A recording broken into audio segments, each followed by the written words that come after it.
जय हिंद। आज हम NCERT विज्ञान का प्रश्नोत्तर करेंगे। विज्ञान कक्षा 9 के लिए पाठ्य पुस्तक अध्याय 7, चैप्टर का नाम है गति। प्रश्न संख्या 1। एक एथलीट वृत्तीय रास्ते जिसका व्यास 200 मीटर है का एक चक्कर 40 सेकेंड में लगाता है। 2 मीटर 20 सेकेंड के बाद वह कितनी दूरी तय करेगा और उसका विस्थापन क्या होगा। तो यहाँ पर उत्तर देखिएगा, व्यास d 200 मीटर है, परिधि पाई d होगा यानी 200 पाई मीटर होगा। एक चक्कर का समय 40 सेकेंड यानी चाल भी बराबर कितना होगा, तो 200 पाई बाय 40 इक्वल टू 5 पाई। ठीक है, यानी 0 0 कट जाएगा, 4 5 20 यानी 5 पाई यहाँ पर आएगा। तो 5 पाई और यहाँ पर लगभग 15.7 मीटर पर सेकेंड यहाँ पर चाल होगा। तो कुल समय कितना दिया हुआ है, तो 2 मीटर 20 सेकेंड होगा और इसे हम सेकेंड में करेंगे तो 140 सेकेंड होगा। दूरी बराबर चाल गुने समय, यानी दूरी बराबर v गुने t। तो यानी ये देखिएगा, चाल है 15.7 और समय है 140 सेकेंड, तो गुना करेंगे तो लगभग 2200 मीटर होगा, लगभग 2.2 किलोमीटर आएगा। तो यहाँ पर देखिएगा कि 140 सेकेंड में चक्रों की संख्या कितना होगा, 140 बाय 40, तो यानी 3.5 आएगा, यानी वह आधा चक्कर आगे होगा। अतः विस्थापन का मान व्यास होगा यानी 200 मीटर, दिशा प्रारंभ बिंदु के ठीक सामने वाला बिंदु होगा।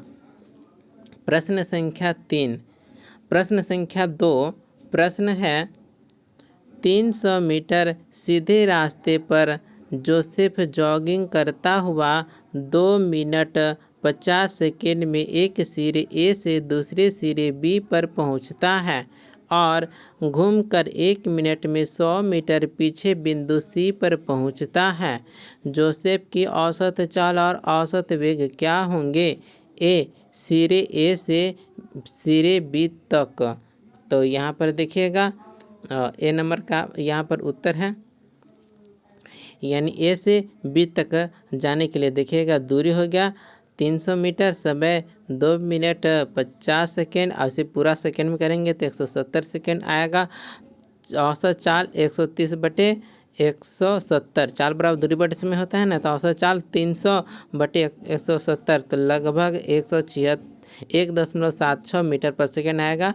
विस्थापन 300 मीटर सीधी रेखा, औसत वेग भी है, ठीक है, तो 1.76 मीटर पर सेकेंड दिशा ए से बी की ओर जाएगा।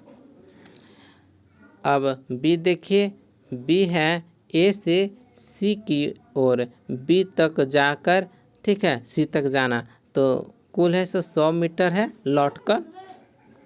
ठीक है, तो यहाँ पर देखिएगा कुल दूरी कितना है, तो 300 प्लस 100 यानी 400 मीटर हो जाएगा। कुल समय 170 प्लस 60 हो जाएगा यानी 230 सेकेंड हो जाएगा। और औसत चाल बराबर दूरी बटे समय, यानी देखिएगा कि 400 मीटर कुल दूरी हो गया और 230 सेकेंड कुल समय हो गया। तो कटकुट करेंगे तो लगभग 1.74 मीटर पर सेकेंड होगा।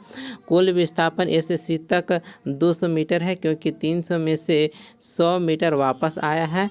तो औसत वेग कितना होगा, तो औसत वेग बराबर विस्थापन 200 मीटर आया और यहाँ पर कुल समय कितना लगा 230, तो लगभग 0.87 मीटर पर सेकेंड है, ऐसे बी दिशा में जाएगा। ठीक है, अब देखिए अगला है प्रश्न संख्या 3।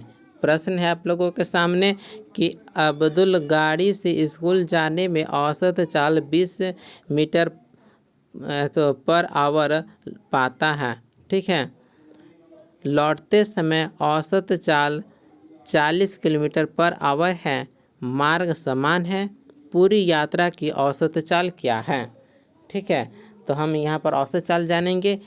आना और जाना समान दूरी होने पर औसत चाल क्या होगा, 2uv बटे u प्लस v। ठीक है, तो यानी आने और जाने के बाद यदि दूरी समान है तो औसत चाल होगा 2u/v तो यहाँ पर देखिए 2 है और प्रारंभिक चाल हो गया 20 किलोमीटर पर आवर, दूसरा चाल था 40 किलोमीटर पर आवर, बटा में 20 + 40 कर देंगे तो यहाँ पर ऊपर में गुना करेंगे तो 1600 और नीचे आएगा 60 और इसे कटकुट कर देंगे, ठीक है, तो आएगा 26.7 किलोमीटर पर आवर। ये आपका आंसर हो गया पूरी यात्रा की औसत चाल।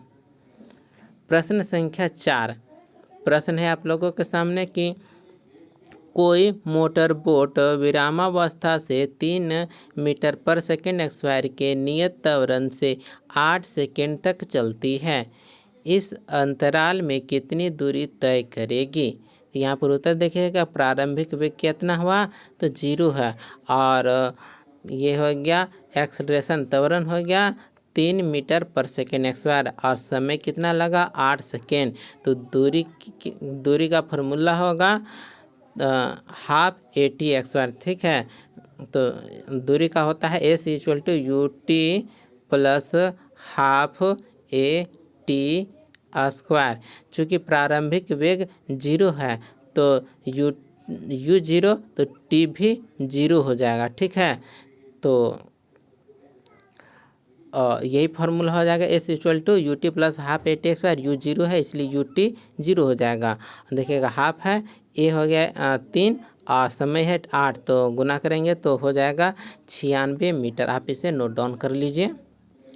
प्रश्न संख्या 5 प्रश्न है किसी गाड़ी का चालक 52 किलोमीटर पर आवर की गति से चल रही कार में ब्रेक लगाता है तथा कार विपरीत दिशा में एक समान दर से त्वरित होता है। कार 5 सेकेंड में रुक जाती है। दूसरा चालक 30 किलोमीटर पर आवर की गति से चलती हुई दूसरी कार पर धीमे धीमे ब्रेक लगाता है तथा 10 सेकेंड में रुक जाता है। एक ही ग्राफ पेपर पर दोनों कारों के लिए चाल समय ग्राफ आलेखित करें। ब्रेक लगाने के पश्चात दोनों में से कौन सा कार अधिक दूरी तक जाएगी। इस प्रश्न में यहाँ पर दिया गया है कि ए नंबर में पहली कार ए है, प्रारंभिक चाल 52 किलोमीटर पर आवर है और हम इसे मीटर पर सेकेंड में करेंगे तो 14.44 मीटर पर सेकेंड होगा। रुकने का समय 5 सेकेंड है। चाल समय ग्राफ सीधी रेखा जो चाल हो जाएगा 14.44 मीटर पर सेकेंड और यह रुक जाता है 0 तब है सो चाल 0 हो जाता है और समय लगाता है 5 सेकेंड। तो यहाँ पर दूरी इज इक्वल टू क्षेत्रफल, त्रिभुज का क्षेत्रफल मैंने दूरी इक्वल टू S = फार्मूला होता है S = UT + हाफ यानी 1/2 AT²। ये फार्मूला है। चूँकि प्रारंभिक वेग 0 है इसलिए UT 0 हो जाएगा, ठीक है, यानी दूरी हो जाएगा हाफ AT² हाफ बेस गुने हाइट, तो यानी हाफ 5 × 14.44, ठीक है, तो यह हो जाएगा दूरी। अब आते हैं दूसरे नंबर पर दूसरी कार B। तो प्रारंभिक चाल हो जाएगा 30 किलोमीटर पर आवर, यानी इसे हम मीटर पर सेकेंड में करेंगे तो 8.33 मीटर पर सेकेंड हो जाएगा। रुकने का समय 10 सेकेंड। चाल समय ग्राफ सीधी रेखा प्रारंभिक वेग 8.33 मीटर होगा, जबकि रुक जाता है तब 0 मीटर पर सेकेंड चलेगा और समय लगाता है 10 सेकेंड। तो इसका दूरी कितना हो जाएगा, दूरी बराबर तो क्षेत्रफल, त्रिभुज का क्षेत्रफल यानी हाफ बेस गुने हाइट, यानी ये हो जाएगा लगभग है सो 41.65 मीटर। और जबकि पहली कार का यह सो दूरी कितना हो जाएगा, तो पहली कार का 36.1 मीटर है और जबकि दूसरी कार का दूरी हो जाएगा 41.65 मीटर। तो निष्कर्ष निकलता है कि दोनों के चाल समय ग्राफ एक ही पेपर पर खींचे जा सकते हैं। दूसरी कार यानी कार बी है सो अधिक दूरी तय करेगी, जबकि उसका क्षेत्रफल 41.65 मीटर है। पहली कार 36.1 मीटर से बड़ा है। तो यहाँ पर देखिएगा कि अब मैं इन दोनों का एक ग्राफ बना रहा हूँ। देखिएगा इस प्रकार से बनेगा चाल समय ग्राफ, ठीक है। एक है सो इस प्रकार से रहेगा और दूसरा है इस प्रकार से, ठीक है। तो ये हो गया चाल समय ग्राफ। तो यहाँ पर देखिएगा जो लाल रेखा है ना, यहाँ पर जो लाल रेखा है वह ऐसो कार ए के लिए है, ठीक है, कार ए है। और जो नीला है यह ऐसो कार बी के लिए है। तो लाल है यह ऐसो ए है कार ए, यानी जो लाल रेखा से है ना, यह 152 किलोमीटर पर आवर इसका गति है, 5 सेकंड में रुक जाएगा। जबकि नीला वाला है यह इसका चाल है 30 किलोमीटर पर आवर और यह 10 सेकंड में रुक जाता है। तो यहाँ पर देखिएगा क्षेत्रफल त्रिभुज का क्षेत्रफल दोनों के लिए चली गई दूरी को दर्शाता है। कार ए लगभग 36.1 मीटर और कार बी लगभग 41.65 मीटर, इसलिए कार बी अधिक दूरी तय जाएगी, ठीक है। प्रश्न है यहाँ पर चित्र 7.10 दूरी समय ग्राफ के आधार पर है सो प्रदर्शित करता है कि ग्राफ का अध्ययन करें और निम्न प्रश्नों का उत्तर देना है। पहला प्रश्न है तीनों में से कौन सबसे तीव्र गति से चल रहा है। तो यहाँ पर उत्तर देखिएगा, जिसकी रेखा सबसे खड़ी सबसे अधिक ढाल है उसकी गति सबसे अधिक। चित्र में बी की रेखा सबसे खड़ी है, अतः बी सबसे तेज है। प्रश्न बी, क्या तीनों किसी क्षण सड़क के एक ही बिंदु पर होंगे।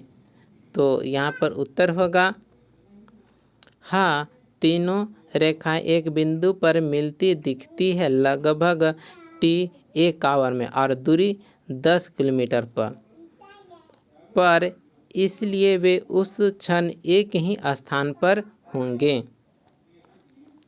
प्रश्न सी, जिस समय बी ए से गुजरती है उस समय तक सी कितनी दूरी तय कर लेती है। तो यहाँ पर उत्तर होगा, जब बी ए को काटती है यानी पार करती है लगभग t1.2 आवर, तो ग्राफ से बढ़ने पर सी की दूरी लगभग 11 किलोमीटर होती है।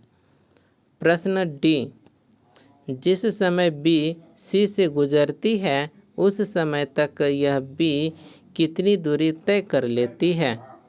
तो यहाँ पर उत्तर है, जब बी सी को पार करती है उस प्रतिच्छेद बिंदु की दूरी ग्राफ से लगभग 12 किलोमीटर पढ़ी जाती है, अतः उस समय तक बी ने लगभग 12 किलोमीटर तक कर लिए होंगे, ठीक है।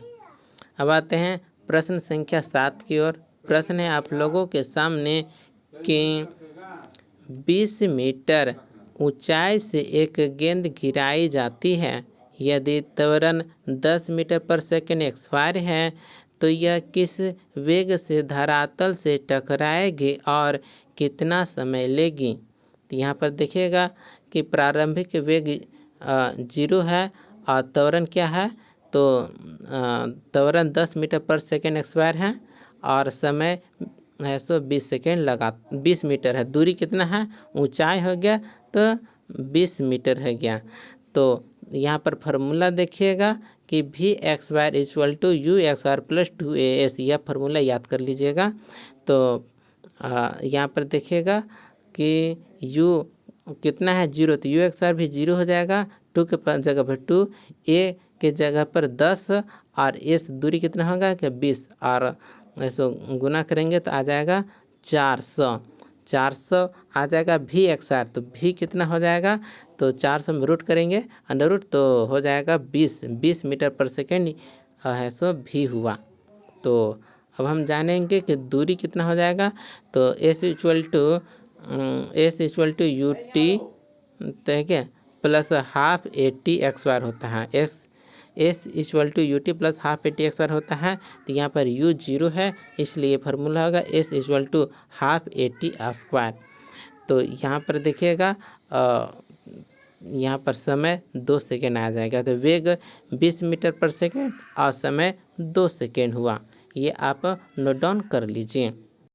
प्रश्न 8 प्रश्न है चित्र 7.11 चाल समय ग्राफ के आधार पर यह दर्शाना है कि किसी कार का चाल समय ग्राफ चित्र 7.11 में दर्शाया गया है। तो ये प्रश्न पूछ रहा है कि पहले 4 सेकेंड में कार कितनी दूरी तय करती है, इस दूरी को ग्राफ में छायांकित क्षेत्र से दिखाइए। तो यहाँ पर उत्तर देखिएगा, दूरी हो गया चाल समय ग्राफ के 0 से 4 सेकेंड के नीचे का क्षेत्रफल।